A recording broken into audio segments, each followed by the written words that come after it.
आज के इस कार्यक्रम के मुख्य अतिथि सम्माननीय जिला विद्यालय निरीक्षक जी, विभिन्न संस्थाओं से आए हुए प्राचार्यगण एवं विद्वान निर्णायक मंडल, मैं saint Mary's inter college Mauranipur की ओर से राष्ट्रीय शिक्षा नीति 2020 में सुधार हेतु अपने सुझावों का प्रेषण आपके सामने प्रस्तुत करना चाहता हूं। महोदय जी, राष्ट्रीय शिक्षा नीति 2020 में बताया गया है कि कम उम्र के बच्चों में नर्सरी एवं प्री प्राइमरी दोनों तरह की शिक्षा दी जाएगी। एक कैसे संभव है महोदय जी? एक ओर तो नर्सरी के बच्चों को आप प्रशिक्षित आंगनबाड़ी सेविका पढ़ाएगी और दूसरी ओर स्कूलों में प्रशिक्षित अध्यापक शिक्षा देंगे। इन दोनों के बीच बराबरी कैसे संभव है? मेरा दूसरा सुझाव है कि मुख्यालय एवं तहसील स्तर पर शिक्षकों को रहना ज्यादा पसंद रहता है। ये अधिकारियों की संज्ञान में भी है।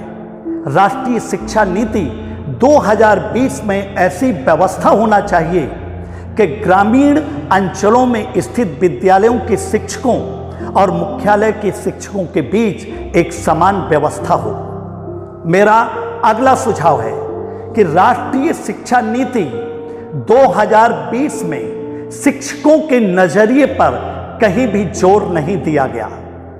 महोदय जी, कक्षा का जो नजरिया होता है, जो मिजाज होता है, उसकी शुरुआत शिक्षक से होती है। यदि शिक्षक अपने विषय के प्रति उत्साहित है तो यह उत्साह उनके बच्चों में परिलक्षित होगा, और यदि शिक्षक उदासीन है तो कक्षा में शिक्षण को नीरस होने से बचाया नहीं जा सकता।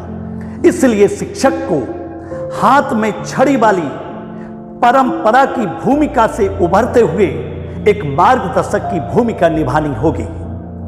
महोदय जी, मेरा अगला सुझाव है कि कक्षा की व्यवस्थाओं को ढूंढने पर कहीं भी फोकस नहीं किया गया, जबकि समस्याओं को ढूंढना उनके निदान की प्रक्रिया का एक अभिन्न अंग है। इससे छात्रों का बौद्धिक विकास एवं उनकी कल्पनाशीलता का विकास होगा और छात्रों की जिज्ञासा की तृप्ति होगी। महोदय जी, विश्व में जितने भी उत्कृष्ट विद्यालय हैं, उन स्कूलों में शैक्षिक जगत के विशेषज्ञों को अल्प अवधि के लिए शिक्षक बनाया जाता है, ताकि शैक्षिक जगत का नवीनतम ज्ञान उन युवाओं तक पहुंच सके। राष्ट्रीय शिक्षा नीति 2020 में भी ऐसी व्यवस्था करने की जरूरत है। इसलिए राष्ट्रीय शिक्षा नीति 2020 का प्रतिवेदन आज सदन के सम्मुख चर्चा हेतु प्रस्तुत है। महोदय जी, मेरा अगला सुझाव है शिक्षा को समाज से जोड़ना। राष्ट्रीय शिक्षा नीति 2020 के मसौदे में नेशनल रिसर्च फाउंडेशन में यही बात कही गई है, लेकिन यह जानना जरूरी है कि शोध स्थानीय समस्याओं एवं चुनौतियों का सामना करने में कारगर हो।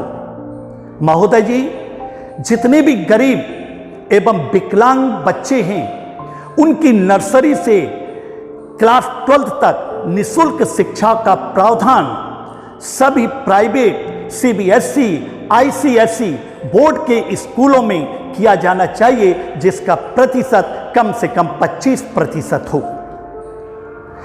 महोदय जी, कुछ बच्चे उम्र से अधिक प्रतिभाशील होते हैं।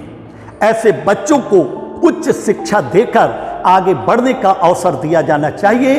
इसके लिए देश के विभिन्न हिस्सों में गति प्रतिरोधक स्कूलों की स्थापना की जानी चाहिए। शिक्षक इस समाज का राष्ट्र निर्माता होता है।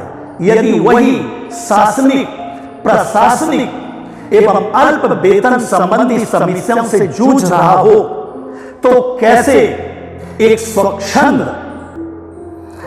पठन पाठन की कल्पना की जा सकती है। अंत में मेरा सुझाव है, ईसीसी पद्धति में शिक्षा को मातृभाषा, क्षेत्रीय भाषा एवं खेल कूद के साथ क्रियात्मक गतिविधियों पर आधारित होना चाहिए और यह प्रणाली बस्ता मुक्त हो, इसी को खेलता हुआ बचपन कहते हैं। मेरी सभी शिक्षाविदों से गुजारिश है, प्रार्थना है कि शिक्षा की योजना को तकनीकी रूप में सामाजिक परिदृश्य में ढालना आवश्यक है। ऐसी ही शिक्षा और शोध प्रणाली की आधुनिक भारत को आवश्यकता है। धन्यवाद सर।